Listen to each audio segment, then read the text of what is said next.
And I will tell you, if we're seeing something going on, we are seeing the death of the United States of America as you and I know it.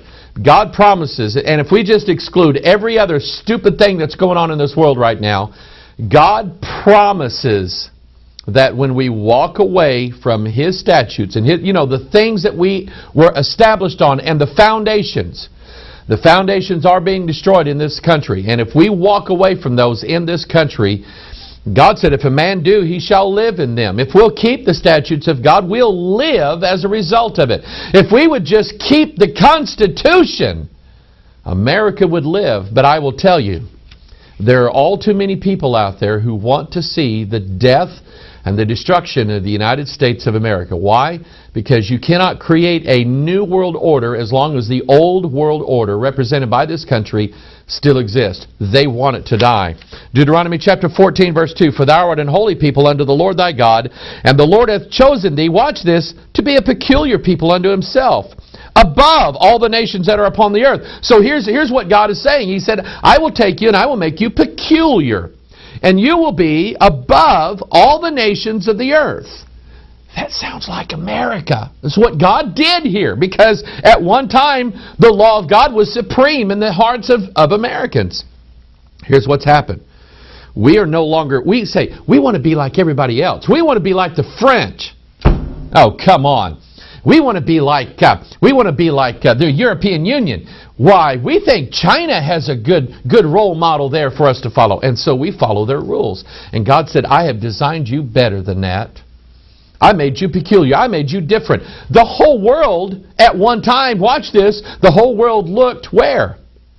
They looked to America to be the light of justice, of prudence, of common sense, of religious freedom, and of Bible Christianity.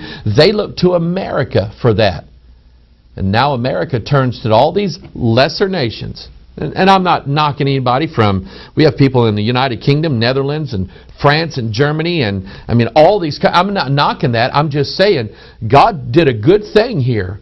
And now our country is looking to Europe. They're looking to everybody else saying, maybe we should be like them. Maybe we should get health care in our country, like Canada has, or like Great Britain has, where you can't get surgery if you need it. Maybe we should do that. And that's what we're doing right now. God made us peculiar. Deuteronomy 18:9, When thou art come into the land which the Lord thy God giveth thee, thou shalt not learn to do after the abominations of those nations. He said, don't follow them. Don't go after what everybody else is doing.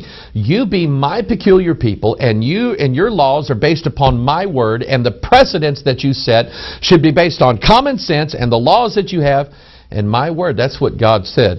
And I'll tell you, if we discard everything else in this world that is going to spell the death of the United States of America, it could very well be that. Obama clamors for federal fix to immigration woes.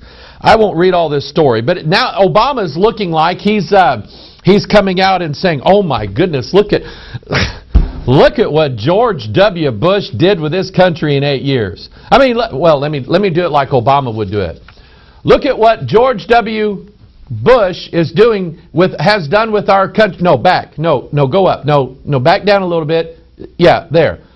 Our immigration problem is a mess. That's how Barack Obama would do it. I don't have teleprompters. I just have sheets of paper. All right? So Obama's coming out now, making it look like that this immigration problem, he inherited this thing. And I want you to get this. Because there have been people in this country that have been screaming for years. Just screaming for years at our government saying, we have a lot of people coming in off, the borders, like, from Mexico and from other countries, and they're sliding in through Mexico. By the way, have nothing against Hispanics, Mexicans at all. If you want to come to this country legally, come into this country legally. This is the great America. It used to be the great America where everyone could find opportunity. That's because God blessed this nation. And if you want to come in this country legally and move next door to my house, I will invite you over for dinner. I will invite you to our secret broadcast compound at 1233 American Legion Drive. But we know for a fact that our borders are leaking like a sieve. We also know that Al-Qaeda is sending people into this country. How? Through Mexico. And so for years now, we've had a border problem. People screamed at George W. Bush saying, would you please do something to lock down the borders of our country so that people have to come in here the right way? That's just common sense, people. It's not racist. And so, but nobody did anything about it. And did you ever wonder why nobody did anything about it? I have a suspicion. So here is Barack Obama saying, man, we have got a mess on our hands. And oh, by the way, you people in Arizona, you're stupid for trying to lock down your borders, for using your police people to do their job. You're stupid down there. And everybody's boycotting Arizona and calling them racist and calling them pigs and everything else. And I tell you, I support what Arizona has done. I support it because I'm an American. And because I'm a Christian. Yes, I have sympathy for people, but come in the right way, for crying out loud. So anyway, Obama said, oh, we've got a mess down there, and I don't like what Arizona did. We need a federal plan, is what we need. Now, I'll tell you this, okay? I live in Missouri, you know, the heartland of mid-America, the heart of the nation. Missouri doesn't really have a problem securing its borders. You know, we're not trying to keep the Okies out. We're not trying to keep the Kansans out, although you can have Kansas City if you want. We don't want it in Missouri. We're not trying to keep the Iowans out or the Illinoisans or the Arkansans, because I'm an Arkansan by birth. We're not trying to keep the Kentuckians out or the Tennessee people out. We're not trying to keep anybody out like that. Did I miss anybody? Nebraska. We're not trying to keep Nebraska out either. But Arizona's trying to keep illegal aliens coming, and so Barack Obama, typical federal government style, says the states, they should not be handling this. This is a national affair. No, it's a state affair, Mr. President. So Obama says we need a federal fix on this. Let's see, what can we do? I know, I've got it. Dems spark alarm with call for national ID card. And planned by Senate Democratic leaders to reform the nation's immigration laws ran into strong opposition from civil liberty defenders before lawmakers even unveiled it Thursday. This is dated April 30th of this year. Democratic leaders have proposed requiring every worker in the nation. Now stop right here. Okay? You know and I know that they're not going to really require every worker. That those who are in this country illegally, they're still going to work and they're still going to get by, and it's not going to fix a problem. So what is this national? And oh, by the way, this national ID card is going to have biometric information, such as a fingerprint, but I don't think that it's really going to be your fingerprint. I think it's going to be your deoxyribonucleic acid print, is what I'm pretty sure it's going to be.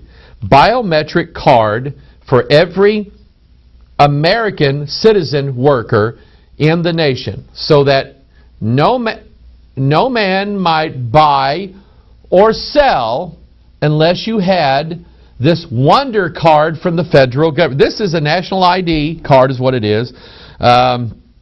And oh, look, whose name's on it. The proposal is one of the biggest differences between the newest immigration reform proposal and legislation crafted by late Senator Edward Kennedy and John McCain. You see, if we would have got John McCain as president, we would have got there. We'd have just got there like on a wheelchair, a lot slower. Okay. The national ID program would be titled the Believe System, an acronym for, boy, I tell you what, that has new age connotations written all over it, and an acronym for biometric enrollment, locally stored information, and electronic verification of employment. I think somebody sat down for hours and tried to make something out of the word believe, is what I think. It would require all workers across the nation to carry a card with a digital encryption key that would have to match work authorization databases. Everybody's in a database, everybody's in a system. Now, I think that the powers that be, and I'm not necessarily saying George Bush or Barack Obama, I'm saying the people behind them. Okay? Make sure they're not behind me. The people that are just checking. Okay? The people that are